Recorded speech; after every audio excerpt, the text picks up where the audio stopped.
क्या आपने कभी सोचा है, दुनिया का सबसे शक्तिशाली हथियार जिसका नाम सुनते ही दुश्मन का खून ठंडा पड़ जाता है, वो आज ईरान के सामने से जान बचाकर भाग रहा है। हाँ दोस्तों, ये बात है यूएसएस जेरल्ड आर फोर्ड की, और इसकी ये हालत देखकर पूरा विश्व चौंक उठा है। आग की शुरुआत कल रात की बात है, जब ये दुनिया का सबसे उन्नत विमान वाहक पोत ईरान के बिल्कुल नजदीक पहुंच गया।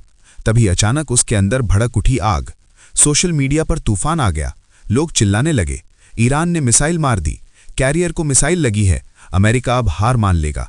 लेकिन कुछ घंटों बाद अमेरिकी सरकार ने पूरी मशीन लगा दी खबर को दबाने के लिए। उन्होंने आधिकारिक बयान दिया, अरे भाई, ये तो बस लॉन्ड्री रूम में शॉर्ट सर्किट हो गया था।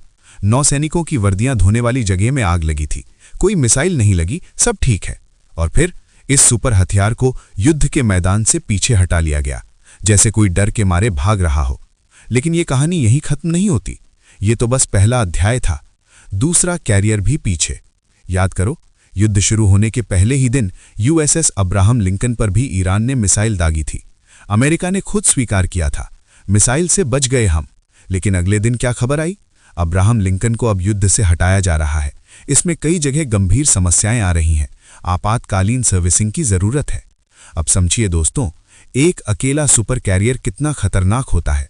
अगर पाकिस्तान अपनी सारी वायुसेना और नौसेना को जोड़ दे, तब भी वो इस एक कैरियर के सामने बिल्कुल छोटा पड़ जाएगा। इस पर इतने लड़ाकू विमान, इतनी मिसाइलें कि सिर्फ 48-72 घंटों में ही किसी भी देश की पूरी हवाई और समुद्री ताकत को मिट्टी में मिला सकता है। और ईरान के साथ तो ये सच हो चुका था। पहले 2 दिनों में ही यूएसएस जेरल्ड फोर्ड के जेट्स ने ईरान की 80% वायुसेना और 90% नौसेना को तबाह कर दिया था। और ये तो सिर्फ शुरुआत थी। इस कैरियर पर न्यूक्लियर मिसाइलें इतनी हैं कि ईरान के हर बड़े शहर पर अलग अलग न्यूक्लियर बम गिराए जा सकता है। तो फिर इतनी भयंकर ताकत के बावजूद अमेरिका युद्ध क्यों नहीं जीत पा रहा? 20 दिन बाद ये शानदार कैरियर क्यों भाग रहा है? असली दुश्मन नेतृत्व की कमी।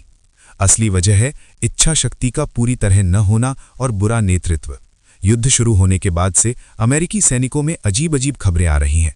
एक जगह खबर आई, 9 सैनिकों ने अपने ही युद्धपोत के पाइपों में तौलिए भर दिए ताकि जहाज खराब हो जाए और वे युद्ध से बाहर निकल सकें।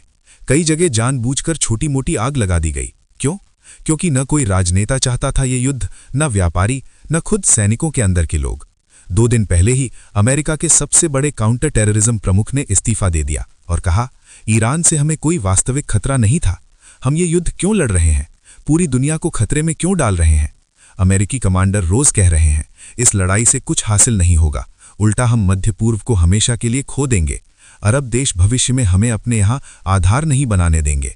ये लड़ाई बहुत महंगी पड़ेगी। लेकिन ट्रंप अब भी जिद पर अड़े हुए हैं, और यही जिद उन्हें सबसे ज्यादा नुकसान पहुंचा रही है। इसलिए ये सब हो रहा है। कभी कैरियर खराब, कभी अंदर आग, कभी युद्धपोत जानबूझकर बिगाड़ दिए जा रहे हैं। ये कोई संयोग नहीं, यह है नेतृत्व की विफलता का सीधा नतीजा। ट्रंप ने न देश को मानसिक रूप से तैयार किया, न सैनिकों को स्पष्ट लक्ष्य बताया, न ये समझाया कि जीतने के बाद क्या मिलेगा। किसी को कुछ पता ही नहीं। ये एक बिल्कुल बेमतलब की लड़ाई है। सबक और आवाज।